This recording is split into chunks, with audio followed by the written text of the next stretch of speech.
Holy shit, we're actually uploading one. We're doing a video. It's been a couple of weeks. Yes, It life has. and stuff. Yes. And we have Jamie. Hello, Jamie. Let's get it out of the way at the top of the show. How are you? Shouldn't really be here. You guys have waited around for me. Thank you. It's all right. We're It's lots always of here love for in you. there. Yes. Yes. Man Just love. like friends should be. Got Yes. the friends theme tune in my head now. And it's Dan's fault. Yes. Awesome. Jeez. Yeah, well, this is 71, 11 something million episode of Let's Talk Games. And as always, usual stuff at the top. You got Dan on your left, and we've already said hello to Jamie, so he's on the right over there. Dan, how are you? I'm good, sir. I'm very good. It's I finally got to play some more games this week, so I was very happy. On the new Nice. TV. Settled in. Fantastic. Yeah. Awesome. And I'm Uncle Chad, of course. Yes, can't forget about me. And today we've got a bunch of shit to talk about, so let's get right into it. As always, we're going to just discuss briefly what we've been playing. So, Jamie, it's been a while since we've had you on specifically to ask this question. So, what have you been playing? Much at all? I mean, it I was on the last one. It was the one before that. But It feels ages, man. It feels like ages. It does feel like a while, but that's because we didn't record anything last week. But Yes. yeah, for me. So what have I done the playing of? I don't remember. You've put me on the spot, and it's been so long. It's just all kind of conversed on itself and merged into one. I played a shit ton of Hades. That's for sure. Now it's on Game Pass. Everyone should play that. Dan, you should buy it. So I've never heard of this game. What are you talking about? It's the game of the game of the game of the year. It's so fun. I don't know if you've got to it yet, John. I imagine you'll tell me in a minute. But yeah, I've played a lot of that. I haven't touched my PlayStation. I hate it at the minute. I hate that there's nothing to play on this shiny new machine, and there hasn't been for so long. Obviously, Kena Bridge of Spirits got delayed, and that's like a month away now or something, I think. But yeah, Game Pass has been a bit of a savior. I have installed that other thing that came out, the Ascent, is it? The cyberpunky thing. Yeah. I haven't started that yet, so I don't know why I'm telling you about it. And I've played a bit of FIFA. That is quite literally it. Hades and FIFA. I started that Terra game. Can I remember? I don't know if I spoke about that the other week. Not on the show, but on chat. Yeah, I know I spoke to you about it. Like, it's basically just like poor man's World of Warcraft, and I played about 4 hours of that, just like mindlessly clicking buttons. Like you said, Chunt, it makes a difference to kind of progress quickly in those types of games. Like, you just speed level seemingly. I don't know if that's by design or just maybe they've got double XP stuff on or what have you. And the last thing that I managed to start getting into was the expansion for Avengers. So I started the War for Wakanda. I think I'm 2 or 3 story missions in, so I'm not super far in it. Fully intended to get a bit deeper into it last night, and then went to sleep instead because life is hard. And that's what I've played, and that's where I'm at. And cool. Well, we're going to talk about good video games. Yeah, indeed. We're going to talk about Avengers later on in the show if we can fit it in. So that'd be good to touch back on that one. Dan, I haven't been playing very much, so I'll just go to you, Dan. What have you been doing? And then I'll go to me. Yes. So apart from the regular 2K, I can't remember on the last episode or not if I mentioned I finished Thomas Was Alone in the end. Turns out he wasn't alone in the end. Spoilers. Spoilers! Yeah, I know, right? I played a little bit of Tennis World Tour 2 because it was the PlayStation Plus free game, and every time I've always wanted to play a tennis game, I've never really wanted to pay for one. So rather than hooking up my PS3 and playing Top Spin, I've now got a tennis game I can just jump on whenever I want to.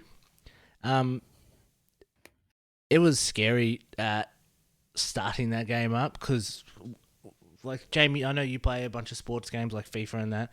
What's the first thing you would expect loading into a sport game to maybe do? Like, maybe if it was downloading or just to show you the game. What would you do? Yeah, just play an exhibition and teach you the controls. I also did play this, by the way, and I think I uninstalled it after about 20 minutes. Like, but I did play it for a little bit. But yeah, controls. Yeah, so basic, like, this is how you play tennis. This is all this. Well, we know. Yeah, we know how to play tennis, but how do you do it in this game? Like, what's the commands? What's the inputs? the worst thing was the first thing it does is immediately take you to the store and be like, this is how you buy stuff. And I'm like, oh no, what's happening? It was it made me really like on my toes, like what is this game going to be? And it took a while to get through all that crap. And then it didn't even touch upon what the modes are. So I'm like, well, thank God I know how to play tennis and play these games because they're pretty much all the same. But I started a little career mode, and it's taking a little bit of time for me to get used to it. I'm probably playing it on a little too hard a difficulty because it's almost like a reflex I have back from the topspin game where I knew exactly when to hit for perfect hits, and in this game it's like half a second later, and so I keep hitting it like just too soon all the time because I'm like, and this is when you hit, and this is when you hit. So Have you figured out how to serve? I couldn't figure out how to direct the serve, like, and I was just like, this is winding me up, like, because it doesn't play like topspin, like I expected you wait for the opportune moment as the ball's coming down, you hit your directional pad or your joystick as you kind of release the serve, and that'll give it the direction and the speed and power. But yeah, you're exactly right. I couldn't figure out serving. I did manage to get. There's actually a little vibration that happens in the controller where it's like if you hit it now, that's your perfect swing. It's got a bit of feedback, which I got to that bit pretty quick, but I just could not figure out serving. And I was like, yeah, I'm bored of this now. Like I was playing on the PlayStation, obviously downstairs, and Sinead went, "Why are you playing tennis?" I was like, "I don't know." I was like, "I've got no energy to do anything, so just bat a ball back and forth for a little bit. Why not?" But Nick said the same thing. He's like, "Why are you playing tennis?" I'm like, "Because I never get to play tennis." Anyway, so I played that. Anyway, it's fine. I'm still getting my ass kicked just because. I think I got to look into it a bit more because it's a little bit too hard at the moment. But anyway, playing it just to see how quickly you can upgrade and stuff like that. If it takes a long time, I'll probably just drop it again. But the other one was I started Disco Elysium because I got that this week. Finally. I'm going to wait until hopefully this lockdown doesn't last too much longer. But when my friend comes over, we make a lot of jokes about like Marxism and stuff like that, which this game is very much into communism and it's just dark jokes. Like the simple explanation is it's talking about there's a necktie up on the fan and you're deciding whether you should take that necktie and is that necktie your friend? And it's like, if it was a friend, why would you hang the necktie up on the fan? Like, what type of friend could it possibly be? And then it's just using all of this dialogue, which is just hilarious, and I know he would love it. So I'm probably going to play that through with him because it's just when we used to live together, this is exactly the type of game that we would play. So, nice. So it was funny after just like 30 minutes of playing. I was very excited. But apart from that, that's all I have for now. But I've said to you guys during the week, I've just been feeling Last of Us Part 2 and Red Dead 2 vibes. I know I had that problem with Red Dead 2 with the saving issue a little while ago, so I'm hoping to maybe put that back in and just see if I could keep continuing on from that, but we'll see. Oh, man. I couldn't imagine just diving back into that game again. That'd be huge. Like, where do you start? More power to you. Well, I've been playing not much, really. I was just looking through the Xbox app just for my most recent play games. And Hellblade Senua's Sacrifice, I played some of that just because of the next-gen upgrades of the sweet-ass ray tracing goodness, and all the 4K-ness and 120 FPS and all that kind of shit, all the different modes. And like you guys said, it's a very pretty game, and it always was. And it's even prettier. And I don't know if it's just me, but the combat feels better this time around. Because you're playing with more frames a second. Yeah. Well, That's exactly what it feels. True. And 60 frames. It's the frames. Well, there you go. Yeah, it doesn't feel as janky or clunky anymore, so that's great. So I'm keen to keep on that. I'm so pleased that the two of you are starting to understand frame rate. You're starting to appreciate and get like why I've banged on about it for quite literally years. Yes. Well, I was always in the whole Gears of War 30 frames a second. It's real cinematic, it feels cinematic, but now it's like holy shit, it's a brick in the face when you go back. It really is these days. But talk about a brick in the face. Ghostbusters, the video game. It was fun while I played it. Like I'm glad I didn't pay full price for it. It was this nostalgia trip, and it was great to feel like you're a Ghostbuster playing through that game, and it's very immersive as far as being with the characters and the world that they built. Yeah, it is what it is. It was just great to revisit that for a handful of hours and not have to grind or, I really enjoyed that just as a single player romp for a weekend or whatever and just get it done. It's like, yeah, that was nice, and just uninstalled it. I'll take that with me.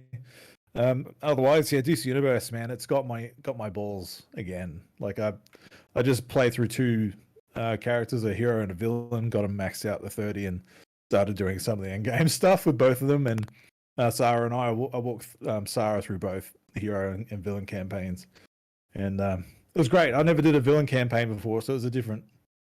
I'll say different, but the missions are mostly the same. It's just the characters are different, blah blah blah. Otherwise, it was pretty fun. I really do enjoy that game. I'm going to keep that installed now. Like I've got my head around the end game stuff now, and really enjoying it. But yeah, that's about it. That's all I've been playing. So moving right on to the more exciting stuff that's happening in the world. Quake Con happened. I didn't even realize this was coming up. I haven't been paying attention to it, and then today I woke up and saw all this news about Quake. I'm like, oh, cool. Is there a new Quake game coming out? Not necessarily. Not yet, anyway. So we've got all the Quake games. Quake 1, Quake 2, and Quake 3 Arena finally making it to Game Pass. So just to clarify on that, console and PC is for the first one, but the other two are still only on PC. They're not coming to Xbox yet. I assume that'll be down the road, but that's pretty good news. Like they've been sitting on that Quake IP for a while as far as Xbox goes, like since the acquisition. I would have thought they would have just dumped them all out all at once when they bought Bethesda. Just like, there you go, they have it all. But yeah, it's good that they're rolling this out. Modern Vintage Gamer, I don't know if you guys know him, but he's a YouTuber, and he's in the modding scene and coding and all that kind of stuff. He's got a history in making games and whatnot, and he actually was I think a senior something. I just forgot the role he played in it. Anyway, he played the senior lead in some like coding or remastering role for that Quake 1 on there. So that was really cool. Just I've been watching that guy for a while. I had no idea that he was capable of doing that. So there you go. So I'm actually installing that tonight on my PC because I remember playing Quake back in the day on library computers, at school. To smashing Quake out, so I want to revisit that and see how good it looks, because I know at least my PC is going to be able to run it. So that's pretty big news. And then Skyrim is getting an anniversary edition, a special anniversary edition ×2 beta alpha mode EX3. That's what it's called. That's the official title of the 100th and 11th release of Skyrim. Yeah, I know, right? So just the a couple particulars on that before we discuss these. It's the anniversary edition includes the special anniversary, whatever it's called, edition. The one that I got, the one they put out on Xbox One and on PS5 or PS4, sorry. And this comes with the 500 plus Creation Club elements that's in that modding scene, the modding community or whatever. So I'm interested to see what else you can add to Skyrim. Like it's already filled with mods already on the special edition, so you can go fishing. I'm kind of glad they've added fishing. Ask you about that though. Like, are these ones that they've basically said like we approve these mods and that's they worked with the community. They worked with the community to add all this kind of stuff in. So that's pretty cool. Acknowledging where the roots of the game, but yeah, and as Dan says, you can actually fish in this game. I mean, that's just a huge selling point. I kind of am looking forward to fishing at Skyrim, to be honest. Like, I've left this installed on my console for ages. I started a new character and kind of just stopped because I knew there'd be the eventual next gen version coming, which this will be. There'll be free next generation console upgrades as well. So I'm just going to hold off and wait till this comes out. 11/11/21. I can't wait for that. Do you know anything about this? Is it getting like 120 support and all that kind of stuff? Like, what are they actually doing with it? Because I own the upgraded version as well. Like, Well, they only just barely put FPS mode on the special edition version, so I didn't read anything particular that specified like 120 FPS or anything like that.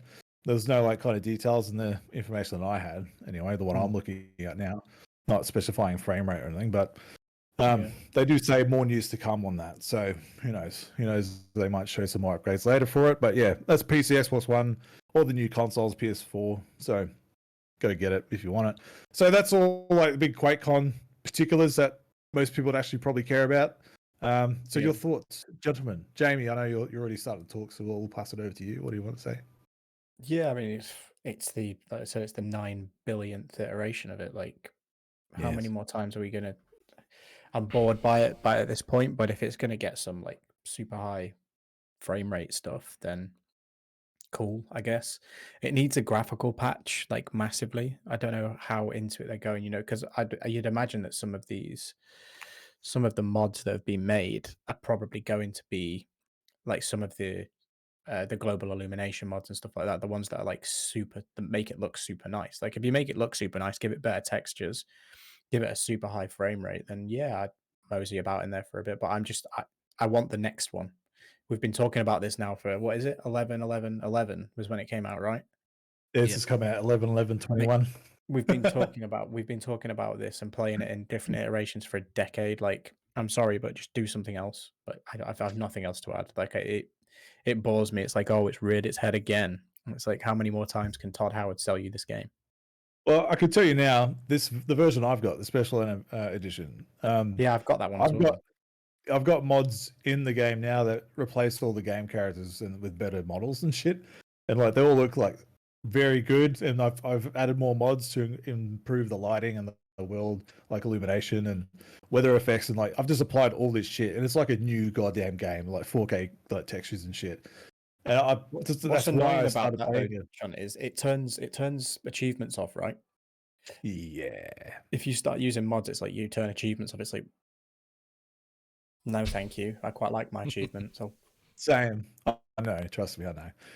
But I love the game. I love Skyrim. That's why I'm excited about this. Like, I'm one of those. I'm part of the problem of why they keep releasing this. Because people like me want to take it with me. Like, it's not stuck on the 360 anymore, and now I'm going to have an even better version of it. But yeah. So you don't really care about Quake either, no?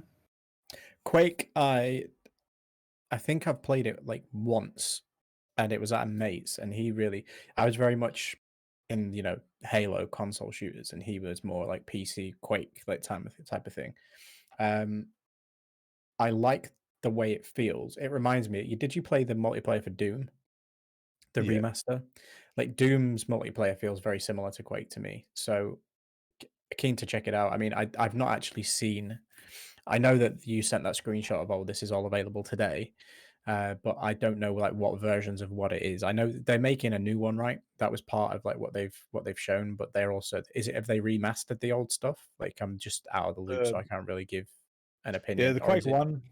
I know particularly Quake One got a remaster treatment as far as Yeah. So it's not a remake. It's not just a port then. Like it is. No, It's a remaster. not Cool. just- yeah. Yeah, I'll definitely check that out. You know me, I like to install a shooter and see if I can shoot stuff. The answer is Yes. I usually can. So I'll give it a go.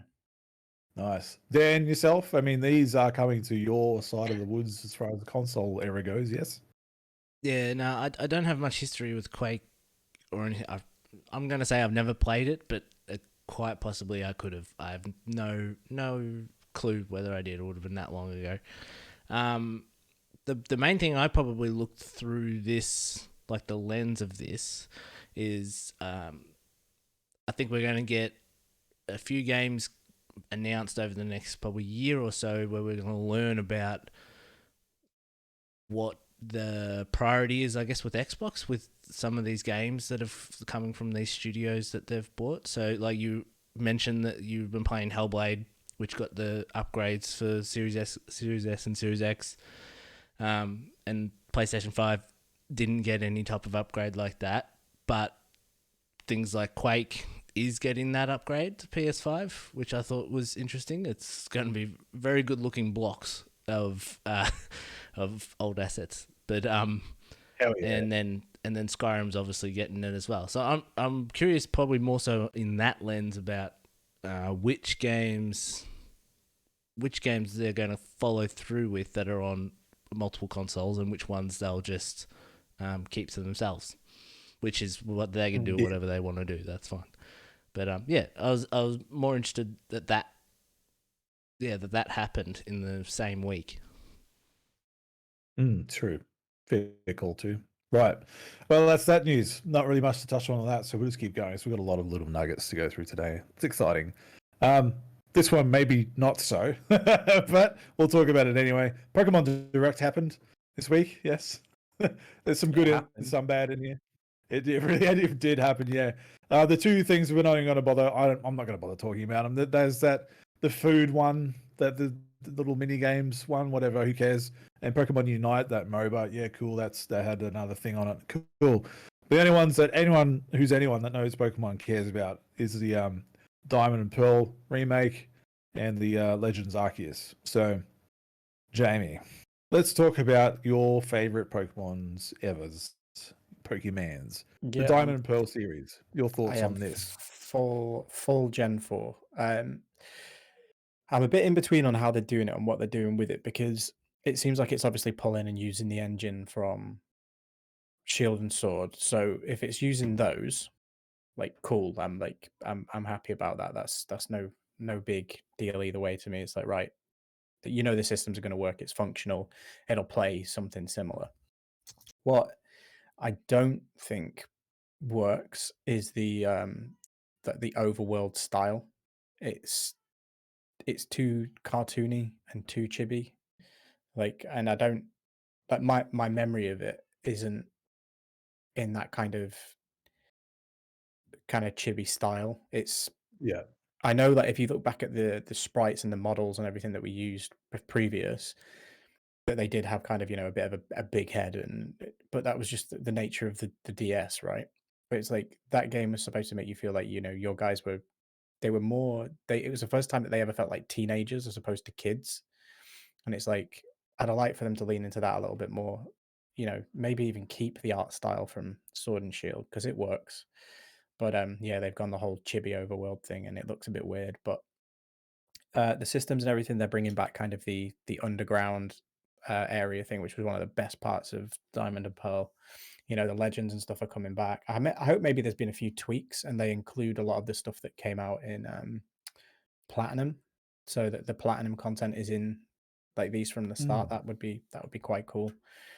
And yeah, I'm just happy to go back through it. Like, it is my favorite generation. It's the time that I remember most fondly after Gen 1. We all remember the big craze of it's like Gen 1, it's like Game Boys and everything. But the first time I had that same sense after that was 4, and I've not had it again. I don't know, X and Y was a bit like that as well. I think X and Y was a moment in time. X was good.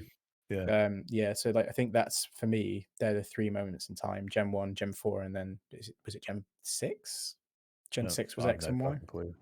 So yeah, those are kind of like my top 3, and 4 stands out for me. So really happy to do that. I'm keen for this, but you can move. Well, you can ask Dan about Diamond and Pearl, but then we can move on to the shit show that was.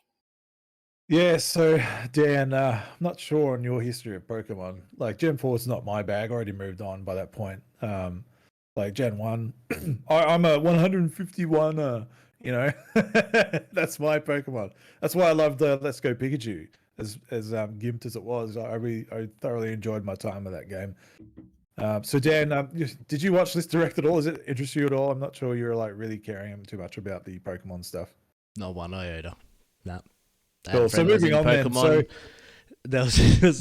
I had a friend who was into Pokemon when we were younger, and I used to look at his Pokemon cards and stuff like that, and thought the art was cool. Yeah. And then I'd go do something else cooler, not so lame.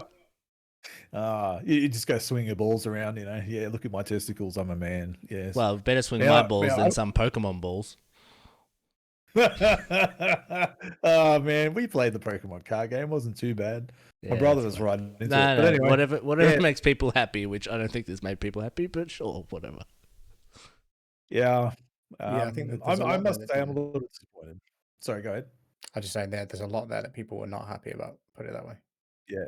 Yeah, like for me, I've no intention of buying this remake of Pearl and Diamond, but even just for the fans, I would have loved them to done something more with the art style in this one. I have to agree with you, Jamie, on that. Like all the recent games have kind of pushed the envelope somewhat in making it more of a mature approach, but still approachable in general. And this is kind of a step back to me. I feel like the art style means a lot to me in a game, and like the aesthetic and all that kind of shit, which is going to lead us right into Pokemon Legends Arceus. And my God, like it's rough. Like it looks better than the initial reveal, but it still looks rough as hell.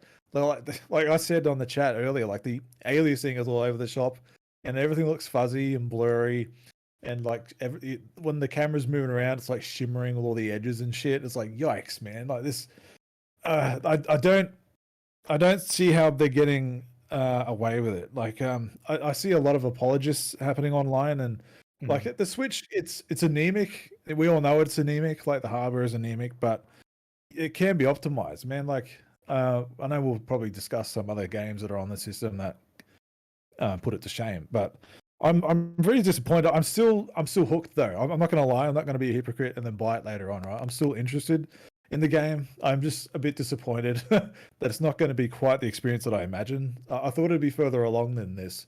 I just imagine the initial reveal was very early, but clearly it's not. But you know they've got 5 to 6 months to go. I'll hold out hope. It's a very interesting concept. But yeah, Jamie, you're watching that with me that night.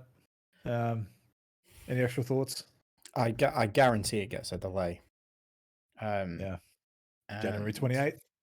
No chance. And I also don't back it to do very well. I think it'll do well initially when it's like that. Oh, everybody's buying this. It's it's selling well, but I do not think it's going to be remembered very well at all. Like the it's just I mean the example I gave you was Breath of the Wild. Like Breath of the Wild looks good, plays good, like so much so that I'm mad on the whole frame rate thing. There are times when you forget, and when a game makes me forget, that's good. Yes, there's some issues with texture pop-ins and things like that, especially if you're playing in handheld mode. But this just, I mean, you sent me the thing. It's like, oh, it looks better in 1080. It's like, does it? Like, Yeah. like fine margins. It doesn't look good. I don't like the fact that we've not heard anything about gyms and stuff. If this is going to be the iteration and the kind of this is where the series is going, it's going to become more of that open world RPG thing, but keep kind of what makes the series, then I'm all for that. But what I'm not for is them taking away core components. They tried that with, was it Sun and Moon, that didn't have gyms? And it's like they just had like island trials and stuff, and they were fucking boring. Do you know what I mean? You've got to have that end goal of something to do. So yeah, not overly sold. You're probably right. Like I imagine if there's no gyms in this, it's because it's the precursor to, like, it's a prequel game. It's where like Pokemon all began, like the whole Pokedex thing. Like this is the purpose is to make the first Pokedex. Like, so why would there be gyms? Like I could see them not having gyms in there, but it does worry me in that aspect, because you're right. Pokemon gyms are a core aspect of the property. So what makes the game a game, really. Well, it is for me anyway. Like I like to go through. I don't care what the region is. It's nice to go through that new region and clear it out and do the league and have that. And I'm happy to have other stories and stuff going on around it, of course. But you take away that core pillar, like you lose my interest very quickly. Yeah, and it is a worry that they haven't spoken too much about what the actual game is, like outside of that reveal. All it did was like the same shots. Here's some extra Pokemon. Yep, make the first Pokedex and run around this jank world. It is what it is. Yeah, where trees look like they're made out of cardboard. Yeah, right. Like PS2 did better. GameCube did better than this. But anyway, it is what it is. Dan, look, Pokemon question again. I'm just gonna give you the opportunity to say something. Really, what do you want to say? Pass. Awesome. So this one will be more up your alley. Then let's jump right into something else. Grand Theft Auto. This is your thing. You wanted to talk about this, and what was your term of phrase? You wanted to gush about it. You said, I don't know. Gush. That's it. Yeah, gush all over it. So I'm just going to head to you. Speak. Do your thing. What do you want to say? Well, my thing was that I was actually thinking during the week that, like, as much as, so everyone normally, like, when the NPD results come out and everyone's like, oh, Grand Theft Auto 5 sold million copies again and stuff like that, and everyone kind of just pushes it aside. But with the talks of this GTA remaster collection or something that they're bringing, I just think that, like, we don't probably talk about the games actually a lot in terms of what you actually do with the games and the stuff that they put into the games. So for people that didn't hear, so apparently Rockstar is developing remastered versions of Grand Theft Auto 3, Vice City, and San Andreas. All three games are being remastered using the Unreal Engine and will be a mix of new and old graphics. One source claims to have seen a snippet of the game's action and said the visuals remind them of a heavy modded version of a classic GTA title. The UI is being updated. They're trying to retain the classic style. And apparently the Rockstar Dundee, who's the Ruffian Studios that got bought last year, they're the ones that are working on it. They worked on Crackdown 2 and 3 and assisted with the Master Chief Collection. So they're the ones that are trying to bring this out, and I think they're trying to bring it out around the same time as the GTA 5 next-gen ports or updates or whatever it is. And so, yeah, I wanted to know what you guys think of GTA as a franchise overall. Like, I've played, from 3 onwards, and I love each of the games. My least favorite is Vice City, which is people aren't very happy with me when I say those things. But like with 3 and San Andreas and 4 and 5, like, I just love them all. And I know Jamie and I had a big discussion a little while ago about Zelda versus the Grand Theft Auto games, and Zelda came on top on that. And Jamie was right. He might have been, but I just think what I always appreciated going from game to game is that from San Andreas to 4 to 5, like, they take their time and make these games and put something else into them. It's not necessarily about rehashing the same thing. I think that's why I didn't like Vice City as much back in the day, because I did think it was, well, this is just GTA 3 in a different setting, in a different vibe and everything. Whereas San Andreas then added a whole bunch of stuff, some stuff you didn't need. I don't like exercising in real life, let alone in the game. But like the ideas of gangs and the different areas you control and everything, like, there's so much about those games that I love, and every time they bring them out, I'm always down to play. And that's not even taking into consideration the Red Dead stuff. Red Dead 1, I've always said is basically, this is GTA on horseback.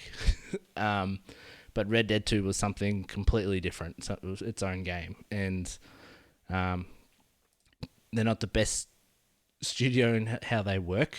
But yeah, like, those games I just love. And if this remastered thing is a thing and it does come out, I'm absolutely going to get it. Nice. Well, do you reckon they're going to put all 3 in the one game? That sounds very un-Rockstar like. Well, I mean, that was the initial rumor, is that they were going to do it as kind of like a thank you to Rockstar fans, but because of COVID and everything and plans changed now, the talk is that they will release it as a separate thing that you can buy. Yeah, because the original idea was that anybody who grabs this kind of upgrade or the re-release for this generation of consoles was going to get the 3 remasters, and then they're like, actually, no, we're going to sell the 3 remasters as a bundle. Yeah. That's Rockstar. that's Take-Two being Take-Two, going, oh, hey, we can monetize the fuck out of this. Everyone will buy it. Do you know what? I'm more inclined to buy that than the third release of GTA. I bought 5 on 360. I bought it again on Xbox One, and I still haven't finished the story. Of the 3 that they're remastering, I think San Andreas is my favorite. Like I think Yeah. it struck at the right time for me as in how old I was, like when the game came out, like kind of really being into that kind of hip hop and R&B kind of scene, which I don't think Vice City does well. Vice City's a good game; it's not a bad game by any stretch, but I think San Andreas for me, and it's three, right? So three, San Andreas and Vice City. And Vice City, yeah. They're the three there is. So I never actually really played much of three. I played it at like friends' houses, but never really tried to get through it. And just a point, I hated 4.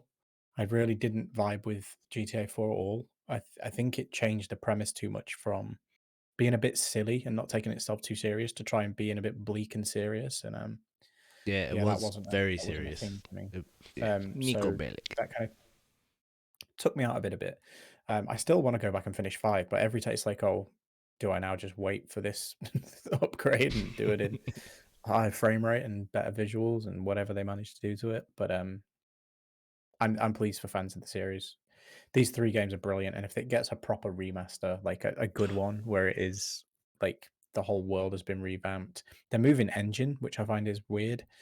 I know that there's reasons behind the licensing, like the original engine is now owned by, like it doesn't exist anymore, but the original license would be with like someone like EA or something stupid like that, whoever bought the creators of the first engine. I think they're owned by EA now. So they don't have an option there. So moving it to Unreal is good, but that means it should get a serious layer of visual polish. But it depends how long they've been working on it. Dan, you said this team had been acquired a year ago. So like the reality is like how much can you do in a year and a half, like in terms of remastering and polishing something. So we'll see. But happy for everyone to have these accessible. You know, the generation of people who maybe never played them and started their journey with the franchise in 5. I mean, so I haven't finished 5, so I can't attest to the story too much. But what I've played of the story so far, the story cannot hold a candle to Vice City and San Andreas, in my opinion. And you may be able to. Yeah. I'm gonna have to make a video ranking the stories of GTA games. Man, I loved Grand Theft Auto 5. Like, I'm not a big GTA guy. I lived vicariously through my brother. I watched him play through 3, San Andreas, and Vice City, and he got me to eventually buy my own copy on Xbox for San Andreas and play through that. And I've had a fucking good time at San Andreas. It was so good. Like, if there was any way I could just buy one of these, it would be San Andreas. You know, I really think that's the best outside of Grand Theft Auto 5. Yeah, so I'm keen to see what that looks like. I think San Andreas is probably the more iconic one of all of them, to be honest. But my interest kind of goes towards re-experiencing GTA 5 of this new version coming out. Because I haven't played it since the 360 when that came out. So it'd be a bit of a jump going on to this new one. So I might just save my pennies, not being that much of an avid fan of the series, but some games are just too old to go back to. You know, like I really liked Blink's The Time Sweeper, right? And then when they put that on the backwards compatible, and I put that on, I still play it. I'm trying to get through it. I'm trying, but you know, but it is old. You know, it's a bit old now, and sometimes old games don't hold up very well. And Grand Theft Auto has had a lot of jank in them. You know, there's a lot of missions that you fail because of some janky controls. So I'm wanting to know if they fix some of that. Like the helicopter missions, man. You know, or the plane missions, the remote control plane missions in San Andreas, I think it was. Holy shit, man. Infuriating. You know? And oh fuck. That even, fucking hell. Like you just want to hope they fix some of that shit. Yeah. So See, every now and again, leave it up to every now and again I play the GTA 3. Like I've started that game so many times on like the PlayStation, well 5, but 4 as well, because you can get them in the PS2 collection or whatever it is. And I started and I love doing the driving around and picking up people in taxis and shit like that. But the shooting is so hard to get used to. And Jamie, you'll be proud. The way I played GTA 3 back in the day, I was playing it on PC all the time. I had my own radio station with music synced up into the game. I was all PC, man. Nice, what happened? Nice. It's boring, you know. Just went to a better race. That is unequivocally untrue, but fair enough. Nice. Oh well, I mean that'll be exciting for those people, like you say, Jamie, to go back. If it's cheap enough, hell hell, you might just buy it, if it's cheap enough. But let's hope they don't gouge us for money. Can we point out that this has not been confirmed, by the way? This is not they've not come out and gone, hey, we're making this. That's not happened yet, right? Yeah. I didn't include the Red Dead. There's a few Red Dead stuff, but that was more, that was even more flimsy with that one. So I didn't even include the Red Dead in that. I see it happening. I mean, it'd be a bit easy money, and I think GTA 6 is going to be a while off anyway. We're looking at the end. It'll be the end of this generation, if at all. Yeah. Well, it's like Elder Scrolls 6. We're not going to see that for fucking ages. So why not just put out another polished Skyrim? I'm happy to play that. Anyways, now Dan, you had a couple extra ones, little nuggets on here that we might just try go through that you mentioned you want to discuss. So if I could borrow some more of your lifetime, let's discuss those a bit. So Outriders came and went. I forgot about that game entirely. Like, I played through the campaign with my lady and then uninstalled it right after the end of it because I was like, what the fuck? Cool. Yep, I felt really ripped off at the end of that game, and I won't spoil anything for those who haven't played it, but yeah, I don't see anyone talking about it. It was the talk of the town for a while there, but apparently it did well, but Square Enix isn't too sure. Dan, do you want to elaborate on that? Well, yeah, so apparently this all came out of their investor call, the People Can Fly. So they were basically just straight up talking about how the game's done. And the developer, they essentially said that after 45 days, they were expected to receive their royalties from the game once it sold a certain amount. And they thought the game had sold, I think, between 2 to 3 million. But after those 45 days, they still hadn't received any royalties from Square Enix yet. I mean, so essentially saying that maybe it didn't sell as many as that they thought they did. There was an article that said that back in April, it did say that Outriders had 3.5 million unique players. Now, obviously, it was on Game Pass, so trying to do the math, I was trying to look at other things, and obviously we know MLB The Show came out on Game Pass the same day, and in Sony's recent report, they talked about how MLB The Show sold 2 million copies over both consoles, but they had 4 million unique players, so essentially double the amount. So if we try and apply that to Outriders, if they had 3.5 unique players, it means they probably haven't even sold 2 million yet. So I wonder if, because the decision for Outriders to go to Game Pass wouldn't have nothing to do with the developer. It would be all Square Enix. So I wonder if there was something in the deal where Square Enix like, you need to sell 2 million or more, and they're not taking into consideration any of the Game Pass money that would have come in from Xbox to have it on there. Like, that might have not been part of the deal, especially when they would have grouped up together years and years ago when Game Pass wouldn't have been as big as it is now. So this is not the first time, and Jamie can probably talk about a bit more because he brought it up during the week, but it's not the first time that Square Enix has been lowballing a lot of their developers about how many copies they need to sell to be a success. Yeah, it's a bit ridiculous, like what they consider to be success in this day and age. And I think we were led to believe when the game first came out that the whole move of going to Game Pass was to ensure that it at least kind of broke even. And they could see their pre-order numbers, add that to Game Pass, whatever Microsoft paid to get it, that they were probably looking like they'd cover the majority of their development costs. So the fact that, months later, and the game did well, the game was the number one selling game on the PlayStation Store. It was the number one most played game on Xbox, like for the first 2 weeks it was out. It sold load. It was the most played game on Steam for the first few weeks. I do not see how this game did not break even or make any money. But if Square Enix have turned around and go, oh, it needed to sell whatever 9-10 million copies for us to consider this profitable, They take the piss a little bit. They did that with Tomb Raider, wasn't it? It was like, oh, we need Tomb Raider to Yeah. sell like 9 or 10 million copies to be viable, and it sold like 4.5 or something like that. And it's like, well, no, that's pretty successful. Look at some of the PlayStation exclusives, etc. They don't have an install base of that many, like, at all. And Xbox ones certainly don't. So for what they consider to be successful, just seems wild to me. And it's a shame because I think People Can Fly have done a good job. They've openly said that they want to carry the franchise on. They want to create an expansion because the reception to the game was so good. They're happy to invest in it. They want to take it further. But if this is the case and they still aren't seeing royalties or making money, I don't see it having a future, unfortunately.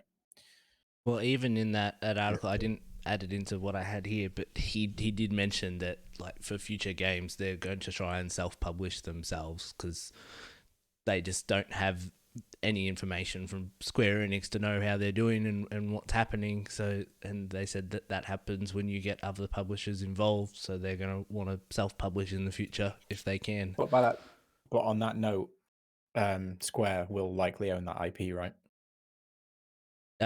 Most likely, yeah. Because it was a brand new property. It's not as if People Can Fly had already released an Outriders game and then went, hey, we need help publishing the second. So I don't envisage that People Can Fly are in a state where they can buy the IP back, a la what Bungie did with Activision and making sure they kept Destiny, which, by the way... That being said, they let Hitman go. They let IO take Hitman along with them. Yeah, but both of those examples, IO and Destiny, I think there were clauses in both of those contracts that said, like, we own this we own this property. Like IO, it's like we own the Hitman franchise. Like with Bungie, they didn't want to get burnt again like they did with Halo, and they couldn't do anything. Like Microsoft owned that franchise. They made watertight sure that in the event of a separation in agreement, that they retain the ownership of the franchise. It probably had a buyout amount, like you have to buy yourself out of your contract, but you can keep your IP. And look how much better Destiny is for not being part of Activision. Fuck Activision. Yeah, fuck them. Seriously, fuck them.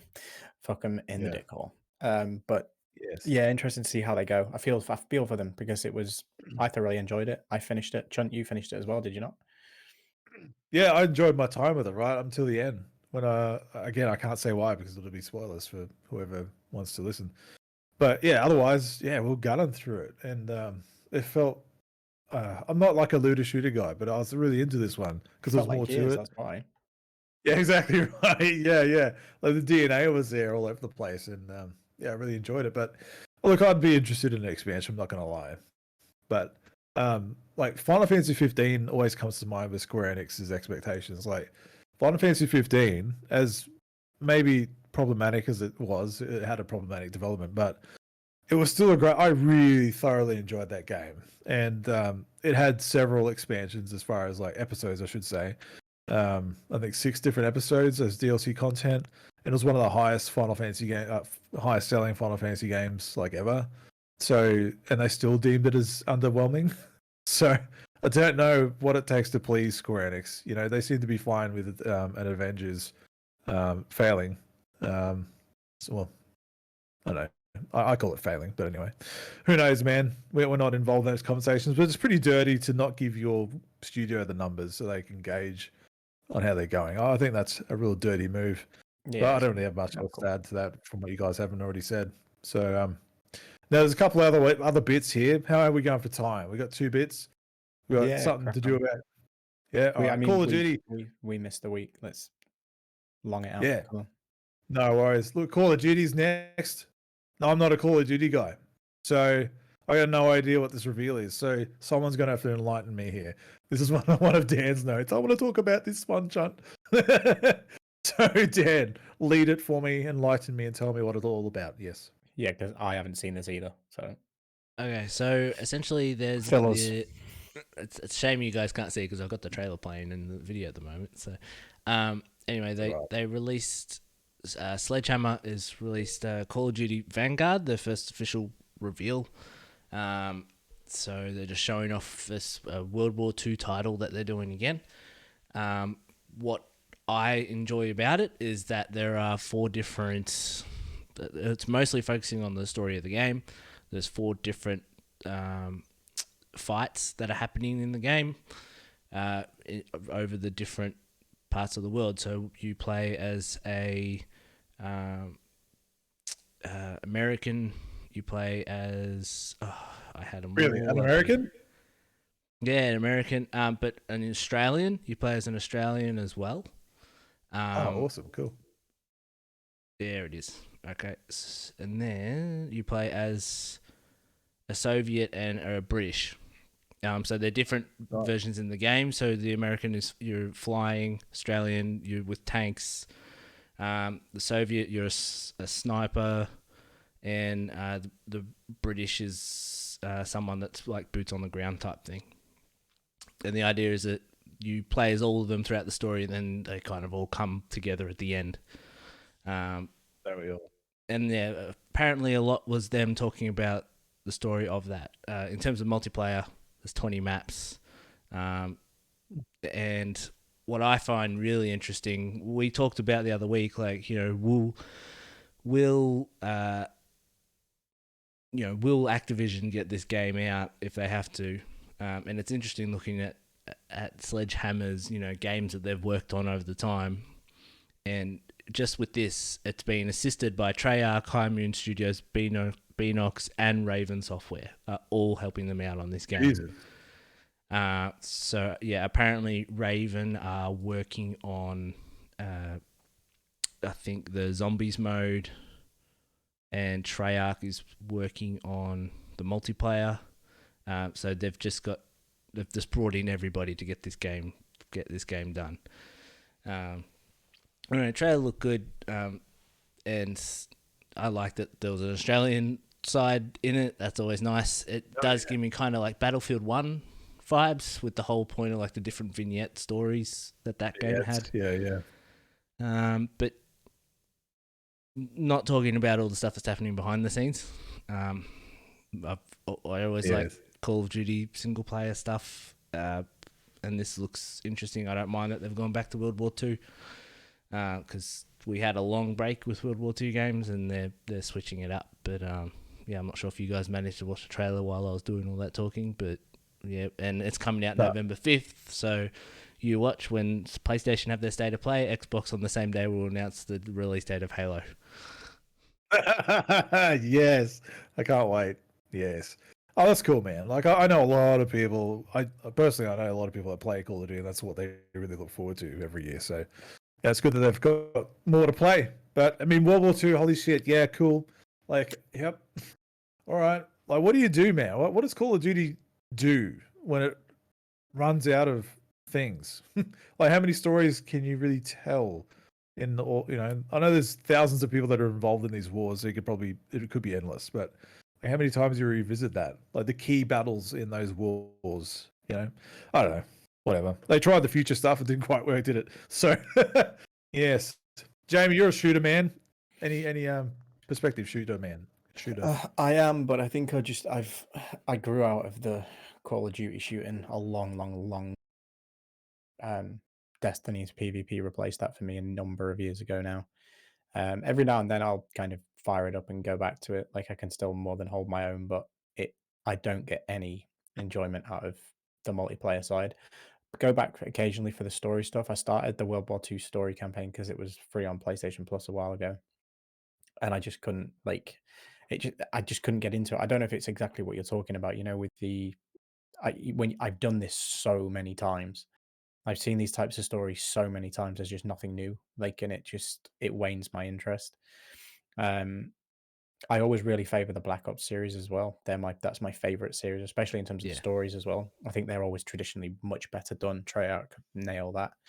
The last time Call of Duty was any good when it wasn't Treyarch, I think was probably, you're looking back to Modern Warfare 2. So, which was excellent, but that was the peak. That's when it kind of peaked. Then Black Ops 1 and 2. Yeah, Black Ops 1 and 2 were fantastic. 3's stories were weird, and then 4 didn't even have stories. So, do you know what I mean? It's like, I'm a long way away from being. Yeah, I'm a long way from being invested in that series. Like a long way. I'm more interested in Halo. Like, give me more Chief. That's where my shooting's gonna lie this fall with the match, and then my own Spartan. Getting pretty good at that. Speaking of shooters, right? Chunt, make sure you go redeem your perks for Splitgate. They've got some pretty cool Splitgate, I Xbox, saw that. Oh, I pretty cool played Xbox Splitgate. stuff. I to totally check out. forgot to mention that at the start. Yeah, I played Splitgate. Oh. Yeah, you said it made you want to just play Portal, though, right? Yeah, I just wanted to play Weird. Portal. It makes me and Chump want to play Halo. It makes you want to play Portal. That speaks volumes. That's exactly what happened. It's game style. I will claim that perk. I mean, I've been playing Smite perks for years. So when I finally went to start playing Smite, I had all this shit. Yeah. You know? Works. Cool. Yeah. Cool. All right. Nice. Well, Avengers next. It's the final topic, boys. Avengers. Black Panther is out. Both of you need to play it. I'm not even joking. Right. Like Dan I have it especially, installed. Dan more so than you.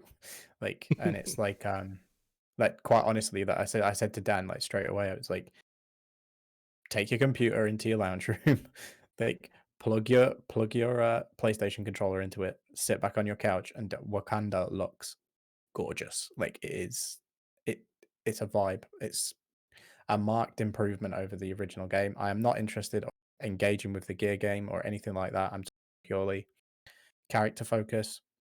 The way the story's progressing, like it's actually starting to tie some threads together. So it's doing that thing that Destiny did, you know, where it's like, oh, we're starting to weave these different threads together. So aim is still the threat, which I find boring, but the way that they're making aim the threat and using fucking hell, what's he called? Ulysses Claw to kind of merge with that. It's like, oh, what are they doing with the vibranium?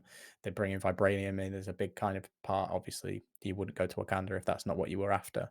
And the voice acting is it's excellent. Voice acting's really, really, really good. Christopher Judge, right? He's yeah, they got a war as Black Panther. Yeah. And fuck yes. The supporting cast around him is also very, very, very good. You actually feel like they're.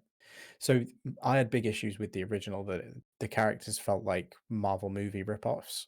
These guys don't. They feel more like comic book characters, if that makes sense. But the performances are convincing. And I actually thought a bit of that with the Hawkeye stuff as well. The performances were more convincing than the base game. The base game just seemed like they were trying to imitate. And it was those same old voice actors that you hear in absolutely everything. And I know that obviously, you know, Kratos is by no means not a recognizable voice, but he's not doing Kratos. There's some moments where he goes like and grunts, and it's like that's a Kratos grunt there, but that's just him in it. So you should both get to it. You'll both have all of the Hawkeye stuff to do as well, which I thoroughly recommend. Like that was a bit of an improvement, but this is leaps and bounds. And the story is starting to cohesively stack and make sense. So I think we're building to something. Don't know what that is yet because I haven't finished the campaign myself, but I'd imagine it's going to start alluding to what the further threat is, which for people who haven't played the original game, spoiler, but the Kree, like they're eventually going to be coming down and doing something, which I think is where we're going to get more heroes on the second. So would you say there's enough content in the game now to be worth the purchase? Well, if it's currently still literally like 75% off, absolutely. I don't know what its current price on stores is. I think in the UK it's £25, which is it would have been $59.99, so that's over 50%. Yeah, I think discount. I saw on the PlayStation Store over here it was $49 on PlayStation Store. Yeah, the issue that you run into, and I mean, even for you, if you were like, oh, I'll grab it on PlayStation if it's going to keep growing like this. One, the expansion's free, which is right because the original launch was less than solid. It was very shaky, so they've done the right thing in terms of going, look, yeah, the first expansion we'll give to everybody for free. If you're not going to engage with the gear game, it really doesn't matter to you because that's where start doing cosmetic unlocks and stuff. You can start pumping money in there with microtransactions, but you don't need to. If you're just playing it for the story, you've basically got the Avengers game story, you've got the Kate Bishop and Hawkeye story, and now you've got the War for Wakanda for like, whatever prices they are currently retailing around, but over 50% off, which is pretty incredible. And the stories only get better, only get stronger. The characters are only getting better. Like, I genuinely think the three most fun characters to play as are Hawkeye, Kate Bishop, and Black Panther, they feel unique and they feel fun to play as. Like the Hulk, I don't find fun to play as. Thor, I found annoying to play as. Like Iron Man was more fun than I was expecting. I was expecting him to be a bit jarring because I like kind of the hand-to-hand combat. Black Widow's okay to play as. Captain America's fun to play as because he just feels like, you've got that kind of momentum behind the shield and you feel it kind of Yes. impact. And Black Panther's plays very similar to like a mix of Widow and Cap, but with Nice. you can like wall run and kind of scrape your claws across the wall, just like Oh whipping it and stuff. Like man. he plays really, really well, and he's obviously got his unique weapons and stuff. Like so good. I definitely Fuck want to get back to it, yeah. and hopefully by the next step I'll have finished the story because it is one of those things where it's like, oh, I'll just do an hour of the story tonight. They're advertising it everywhere as now having over 25 hours of single player content, which I think when we all played the original, it was around 15. We were clocking around 13, 15 hours, weren't we? So you got an extra 10 hours across the Black Panther stuff and the Hawkeye stuff, which was super, super cool. When you go to the future and you're like, oh, I really enjoyed that. And the fight with Maestro, that's the Yeah, Hulk's Maestro. different name, isn't it? Yeah. But Yeah. fight with him is the best boss fight that I've played in a video game, probably. I'm trying to think for a long time. I can't think of a previous boss That fight long. where I was like, yeah, it was a boss fight that's memorable. I remember it. And I can't remember the last time I had like a super memorable boss fight other than that. So that's a testament to it as well. So it's in a good place story-wise. The gear game still sucks a bit. They've made some changes. They've brought it looks even more like the Destiny UI now. But if it works, imitate it. Do you know what I mean? Like it does work. The Destiny inventory is super easy to navigate and use. You can move all of your gear around like without having to go back to the Quinjet and stuff now, which is good. Like I don't know Oh why that was god, ever that's a good. thing. So you Yeah, can yeah. literally just stay in the Quinjet and just keep smashing story missions out. You don't actually have to keep going back and doing stuff until you're in Wakanda. And I'm not going to spoil anything because go to Wakanda and experience it because it's so cool. Oh And I can man, just I've been waiting for this. I've been waiting for this because I bought the game on sale. I feel like $40 or something a while ago. And unfortunately, I didn't have the TV I've got now when I played through it. I played it on my projector, and it felt like such a different game than when we played it at launch on PC. And I really enjoyed it. Like the story, I enjoyed the story a bit more, but even just playing it felt better. It didn't feel like it wasn't as brutal, man. Like there were some really cheap moments on that playthrough on the PC because they definitely patched out some of the combat areas. It wasn't so punishing. Like the game was punishing. I think they raised the base power of the characters. We do a bit more damage. I feel, and I still feel like that. There's an element of challenge with the Wakanda stuff. Like the enemies hit hard, but it's not unplayable. If you die, it's your fault. Do you know what I mean? It's like you Yeah. didn't dodge in time, or that you get swiped out by. And again, I'm not going to start going into enemy details or anything like that. People should just play it. You guys included, as I said.